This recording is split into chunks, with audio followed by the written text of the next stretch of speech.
Guys, I feel like Mother Blair Waldorf right now, and I don't hate it. Hey guys, what's up? It's Lauren. Welcome back to my channel, and welcome to episode 2 of Thrift Flips and Finds. Wow, I feel like I nailed that. I feel like I nailed all the sounds in that title. Anyways, I asked you guys on Twitter and Instagram if you wanted me to head like in the direction of the Kardashian / celebrity neighborhoods in LA, or if we should go to the biggest thrift store in LA. And you guys overwhelmingly said the celeb neighborhood, so that is exactly what we did, and honestly was not disappointed. So here's my celebrity thrifting theory that I was hoping to like kind of prove in today's video. As a person who can afford clothing, and I receive a lot of clothing as gifts and PR stuff, I receive in excess and I donate so much stuff. I gift a lot to friends and family, but also just like I donate so much stuff. So celebrities, like real celebrities, must get 19 times as much stuff as I do. It's a very specific research number, I can assure you. 19 times as much as I get. So there's gotta be a point where they have so much excess that they donate as well. So where does it go? Like, where does it go? They have massive closets, and I feel like everything in Kylie's closet has a massive price tag on it. I've never seen a Kardashian photographed in the same outfit, so it's like, where do all the clothes go? A lot of their stuff probably goes to friends and family, but at some point, it's gotta make it to a thrift store. This is my theory. So in reality, areas like Hidden Hills and Calabasas don't have thrift stores. Like, they literally just don't exist. There are no Goodwills, there are no trading posts, there are no Buffalo exchanges. I don't know, I'm counting on both hands. So I was thinking my plan of attack would be the neighboring areas on all sides of Hidden Hills and Calabasas. P.S. It's celebrities like Kim and Kanye, Jeffree Star, The Weeknd, Kris Kardashian that live in Hidden Hills. And then Calabasas, I think, is Khloe Kardashian, Kylie, I know for sure, Drake, Will Smith, Kendall Jenner. P.S. This is like all public information. I'm not like out here trying to expose anyone. This is just like public info that Google has given me. But where do the rich people put all their clothes?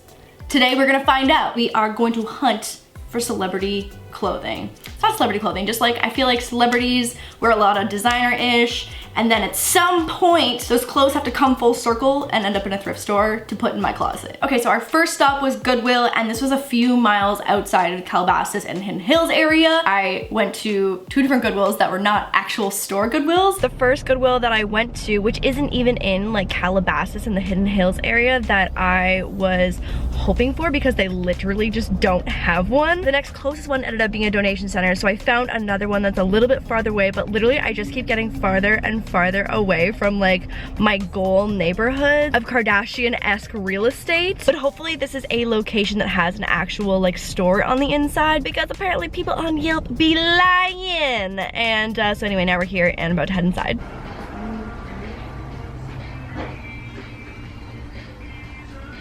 I messed up, y'all. Exactly what I said in the car. I've got 2 racks of clothes and it's a bookstore. Literally 2 racks of clothes. Literally 2 racks. Lots of donation centers, which are great, but it took me 3 tries to find an actual store. Right off the bat though, the quality and the standards and like the general curation of all of the clothing pieces in Goodwill were so nice. Like, their basics were from Zara, Forever 21, Ann Taylor, Calvin Klein. Like, this was a bougie Goodwill, and it wasn't even trying to be. Ooh, Joy Rich. This is ugly but designer. It was kind of just confirming my hypothesis that higher income areas, which you can also just find out by looking at Zillow or Redfin, like one of the real estate websites, the higher income areas, their donations were just filled with really, really high quality and well-made pieces. Okay guys, let me show you what I found so far. This looks like Tommy, but I don't know if it actually is. But she cute. Okay, this next one is like questionable, but I think it could be cropped into something really cute. That is cute. That's a whole bodysuit, so we're not trying to keep the bottom half of that. It's like a race outfit. Right? Zoom, zoom. And it was so interesting because apparently people in Calabasas and Hidden Hills and Agora Hills and stuff just don't wear graphic tees, or maybe they love them so much that they're not donating them. That's probably not true because it's really just me who wears all the oversized graphic tees. But anyways, not a graphic tee to be found, which is really interesting. Nothing like when we were in Santa Monica and Venice. Ooh. I feel like with a Gucci belt, even just like a regular belt, like no need to be bougie about it, but like buys one Gucci belt that every YouTuber has. I feel like I DIY in my brain as like I pick up pieces and I'm like, could I do something with this? Maybe. I feel like I'm back in high school, like figuring out like how much I can roll my skirt for dress code. Dress code. I feel like this Goodwill, if you kept searching through racks on racks on racks, which we kind of did, we were definitely there for like a solid hour, you could definitely find A, some super solid, well-made basic pieces, and then B, some really cool, unique pieces like that Joy Rich graphic tee that I was kind of on the fence about, but like that is a designer piece. I think it was like $3.99. Kind of confirming my hypothesis. Like I definitely do not have Joy Rich at my local Goodwill. I'm a frequent Goodwill thrifter in my neighborhood. I do not have Joy Rich at my Goodwill. Okay, so first store was a pretty big success. I'm so glad that my theory of being in a higher end neighborhood translates to the types of things that are in the Goodwill. It's so interesting. Oh my gosh. It's like a totally different type of selection, I feel like. There was also this super trendy lady in there who was beating me to all the cool things. Like there was this one furry jacket that I had my eye on and she got there first. She's obviously a thrifting pro. I need to strive to be as quick as her, but I feel like we were fighting for all the good stuff.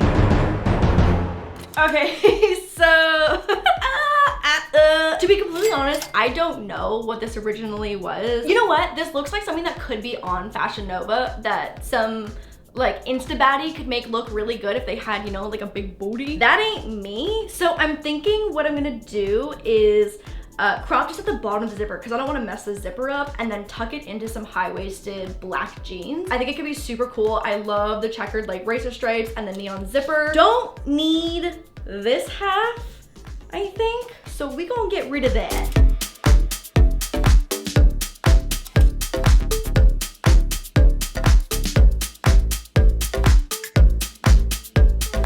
Next piece is this little sweater. I feel like it's gotta be Tommy Hilfiger. Like, are you legally allowed to make sweaters like this that are Tommy Hilfiger-esque? There's no tag on it, which is so interesting. So it makes me think that it's a knockoff, but also like, can you do this legally? So what I'm thinking is doing a drawstring at the bottom of this to crop it a little bit, or even just tucking it into a bralette underneath so it's not full size. Not that it's like frumpy, but it's just nothing special. But I think it could be really cute with a drawstring just like kind of cropping right here.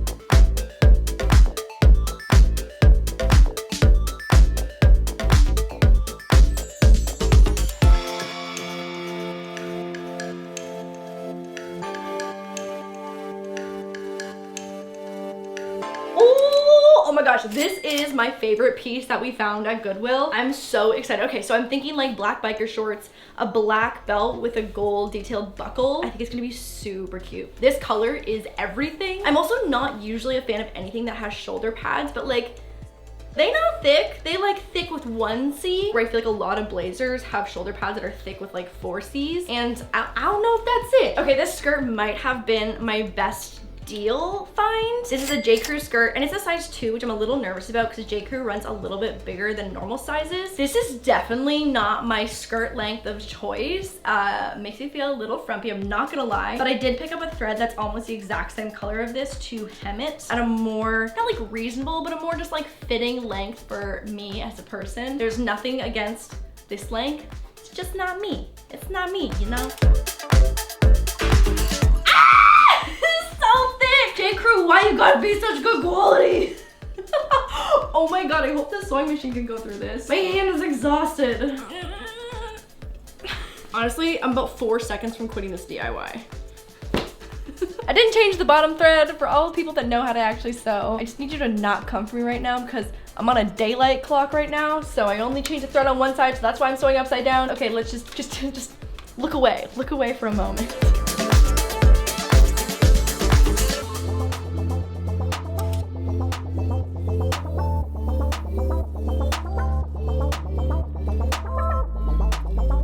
Our next Next up was a store called the Closet Trading Company, and I've never been to one of these. It was pretty small, and I was really nervous that it was gonna be super expensive. I think I'm about to spend some money. Wow. I walked in and I was like, oh my God, things are gonna be $1,000, and I was scared to look at a price tag. It's expensive. But honestly, TBH, not bad at all. Things were pretty fairly priced, like I'd say between 20 to 50% off their original ticketed price. And this is the exact kind of store that I would imagine a thrift store looks, feels, and smells like in a Calabasas and a Hidden Hills celeb area. It was so well curated. Like, you could buy every single piece in that store and have a very nice closet. Behind the counter, they had Balenciaga, they had Louis Vuitton, I think I saw some Gucci. Like, they had designer-ish everywhere. Everything was in really like tip-top secondhand shape. A lot of pieces still had their original tags, and it was one of those stores where you could exchange or store credit or just sell your clothes. So they obviously have a super high standard. I saw brands like Brandy Melville and Nike, Lululemon, all the way to Balenciaga, Armani, Louis Vuitton, Opening Ceremony, Versace.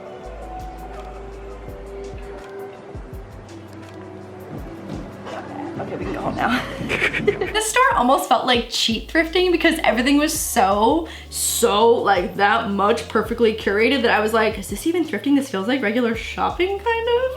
It kind of felt like cheating, to be completely honest, because like to go through only a few racks where everything's nice, like, is that even real thrifting? Like, I don't know. Okay, first find is this jacket. Oh my gosh, honestly, I saw it and I was like, this is gonna be over $100 for sure. It's so thick, it's so comfy, cozy, and it's honestly in pretty good condition. I find that this texture looks like this even when it's brand new, so I wasn't turned off by its kind of like fuzziness. I have a very similar jacket in pink and it looks like this, but like, ooh, she cozy. Also, it's like 40 degrees today, so I was like, this is the time. Ah, this dress might be my favorite thing that we got today. So this is Opening Ceremony. It retails for $3.95. It had tags on, never been worn, and we got it for $88.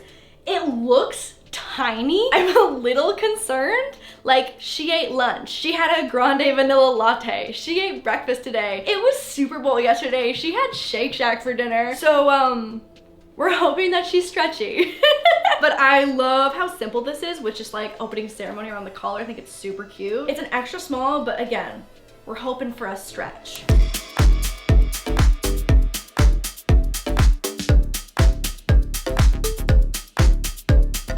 Okay, this find is kind of like a basic, but it's just in really good condition. It's a cute pattern. You guys know I'm a sucker for anything leopard. Also, she has thumb holes, and I'm a sucker for anything with a thumb hole. I find it's just so much cozier. But yeah, great basic to pair with a bralette and some mom jeans, or honestly, jeans of any kind. And last but not least is this John Galt t-shirt, and I feel like I did not get a deal on this at all, but honestly, I've been looking for this shirt everywhere. I feel like it's not current at Brandy Melville right now, so I was like, even if this is just 10% off, I'm kind of down.